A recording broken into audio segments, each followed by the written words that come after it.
Project management series का एक और वीडियो। आज हम बातें करेंगे प्रोजेक्ट लाइफ साइकिल की फोर्थ और फाइनल स्टेज, जिसमें हम प्रोजेक्ट को कंट्रोल करने की बातें करते हैं और प्रोजेक्ट को इवैल्यूएट कैसे किया जाएगा, उसके बहुत सारे मेजरिंग टूल्स के बारे में भी बातें करते हैं। जैसे हमने प्रोजेक्ट लाइफ साइकिल की तीसरी जो स्टेज थी वो कंप्लीट की थी, उसमें हमने सब स्टेजेस भी देखी थी, कैसे प्लानिंग होती है, किस तरह से शेड्यूलिंग होती है। प्लानिंग और शेड्यूलिंग के लिए भी कुछ मेजरमेंट के टूल्स होते हैं, जैसे गैंट चार्ट एक ऐसा टूल है जो प्रोजेक्ट मैनेजमेंट टूल कहलाता है। गैंट चार्ट प्रोजेक्ट मैनेजमेंट का एक ऐसा टूल है जिससे आप प्लानिंग कर सकते हो, जिससे आप शेड्यूलिंग कर सकते हो।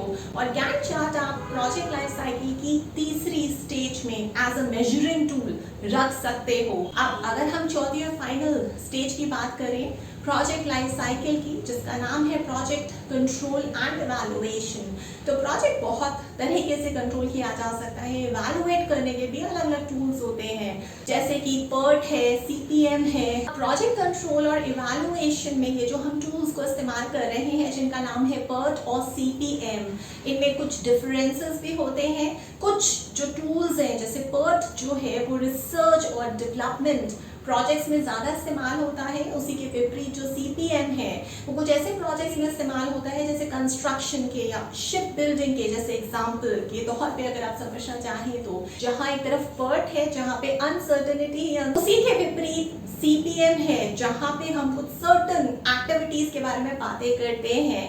तो हमें डिफरेंसेस समझना बहुत बहुत इम्पॉर्टेंट है जब भी हम फाइनल और आखिरी प्रोजेक्ट लाइफ साइकिल की स्टेज की बात कर रहे हैं, जहाँ पे हम PERT को इस्तेमाल कर रहे हैं प्रोजेक्ट के कंट्रोल और इवैल्यूएशन में, जहाँ पे हम CPM को भी इस्तेमाल कर रहे हैं प्रोजेक्ट के कंट्रोल और इवैल्यूएशन के लिए। मैं इससे रिलेटेड जितनी भी स्लाइड्स हैं आज के वीडियो में अटैच कर दूंगी, ताकि आप लोग समझ सकें कि किस तरीके से हम PERT में और किस तरीके से हम CPM में जो एक्टिविटीज़ हैं या जो टास्क्स हैं उनको मॉनिटर या उनको कंट्रोल करते हैं और उनको इवैल्यूएट करते हैं।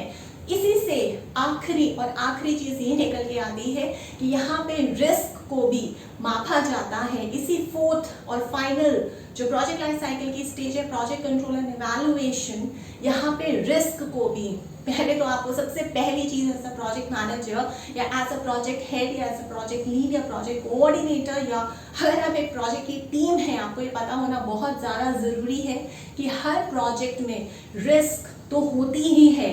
अगर आप कहीं से भी अवेयर ही नहीं है कि एक प्रोजेक्ट है तो उसमें रिस्क हो भी सकती है, तो आप उस रिस्क को कभी भी आइडेंटिफाई कर ही नहीं पाएंगे।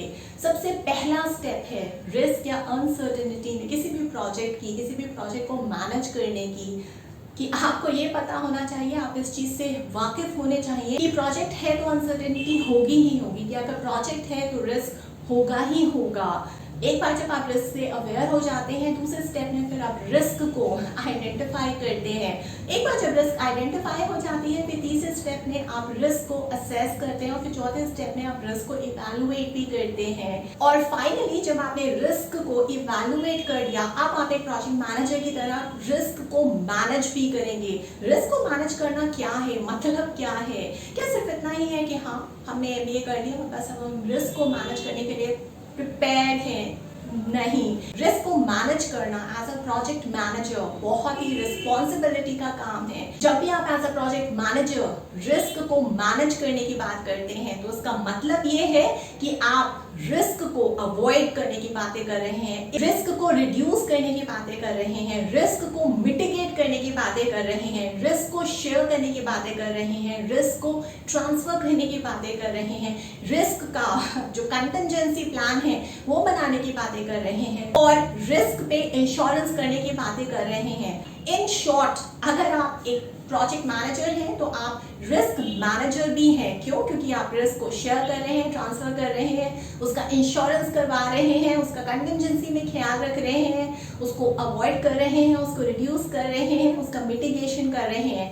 इतनी सारी की सारी चीज़ें आप करते हैं। जब भी किसी प्रोजेक्ट में रिस्क की बात आती है एज अ प्रोजेक्ट मैनेजर या एज अ रिस्क मैनेजर, अगर आप सिर्फ और सिर्फ एक प्रोजेक्ट मैनेजर हैं तो आपको अपना जो स्पैन एरिया है वो बढ़ाना पड़ेगा ताकि आप रिस्क से भी अच्छी तरीके से डील कर पाए। मैं वीडियो के आखिर में कुछ स्लाइड्स अटैच करूंगी, उन स्लाइड्स के जरिए, उन स्लाइड्स के थ्रू आपको पता चलेगा कि किस तरीके से एज अ प्रोजेक्ट मैनेजर आपका एक दायित्व, आपकी एक रिस्पॉन्सिबिलिटी रिस्क मैनेजर की तरह भी होती है, जहां पे आप सबसे पहले जो है वो रिस्क को आइडेंटिफाई करते हैं। जैसे मान लो प्रोजेक्ट है, उसका स्पेसिफिक टॉपिक है जिस पे आप काम कर रहे हैं, उसमें क्या क्या रिस्क हो सकती हैं, वो सारी रिस्क आपको लिस्ट बनानी पड़ेगी। अब ये सोचना कैसे है, ये सोचने में आपको मदद करेगा मेरा ये जो स्लाइड है, जो मैं वीडियो के आखिर में अटैच करूंगी। मैंने एक स्पेसिफिक प्रोजेक्ट से रिलेटेड कुछ रिस्क को उनकी लिस्ट बना के वहाँ पे मेंशन कर रखा है। उसके अलावा जब एक बार आपको एक लिस्ट मिल गई उन सारी की सारी रिस्क को, तो आप उसे मिटिगेट कैसे करोगे, उसका इंश्योरेंस कैसे कराओगे, उसे शेयर ट्रांसफर या अवॉइड या फिर रिड्यूस कैसे करोगे, इसका भी आपको पूरा का पूरा जवाब मिलेगा उसी की नेक्स्ट स्लाइड में, जहाँ से आपको एक रिस्क को आइडेंटिफाई करना, उसकी लिस्ट बनाना एक पर्टिकुलर प्रोजेक्ट में, और फिर लिस्ट बनाने के बाद उसको किस तरीके से मैनेज करना है। ये जितनी भी आपने रिस्क को जॉट डाउन किया है लिस्ट में, उसका भी पूरा का पूरा सोल्यूशन है, उसको ध्यान से पढ़िएगा उस स्लाइड को। अब बातें करते हैं कि प्रोजेक्ट में अगर अनसर्टेनिटी होगी तो क्या वो प्रोजेक्ट सही है या गलत है, या क्या किसी प्रोजेक्ट में अनसर्टेनिटी होती ही नहीं है, या जो परफेक्ट प्रोजेक्ट होता है वो कभी भी अनसर्टेन होता ही नहीं है, वो हमेशा और हमेशा ही सर्टेन होता है।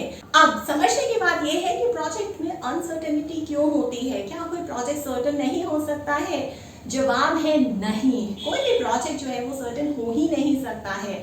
बहुत सारी अनसर्टेनिटीज अटैच होती हैं किसी भी प्रोजेक्ट में, चाहे आप स्कूल का प्रोजेक्ट ले लीजिए, कॉलेज का ले लीजिए, यूनिवर्सिटी का ले लीजिए, किसी भी प्राइवेट या ग्लोबल फर्म का ले लीजिए, अगर आप कोई बिजनेस या स्टार्टअप है वहाँ का ले लीजिए, या फिर आप अगर किसी गवर्नमेंट सेक्टर या डिपार्टमेंट में काम कर रहे हैं तो वहाँ का प्रोजेक्ट उठा लीजिए। प्रोजेक्ट में अनसर्टेनिटी लगी ही रहती है, आप किसी भी तरीके से उसको खत्म नहीं कर सकते हो। हाँ, अनसर्टेनिटी को जो प्रोजेक्ट में होती है, चाहे वो किसी भी डिपार्टमेंट, किसी भी सेक्टर, किसी भी इंडस्ट्री का, किसी भी लेवल पे हो, उसको आप मैनेज जरूर कर सकते हो। हाँ, ये अनसर्टेनिटीज होती क्यों है किसी भी प्रोजेक्ट में, कहाँ से आती है ये अनसर्टेनिटीज? एक प्रोजेक्ट में अनसर्टेनिटी के बहुत सारे कारण हो सकते हैं। जैसे मान लो कि जो भी टाइम हमने निर्धारित किया था उस टाइम पे प्रोजेक्ट कंप्लीट ही नहीं हो पा रहा है, उसके कुछ और फैक्टर्स हैं, उसके कुछ और रीजंस हैं। दूसरा, जो हमने रिसोर्सेज की कॉस्ट रखी थी इस प्रोजेक्ट में इस्तेमाल होने वाले सारे के सारे रिसोर्सेज,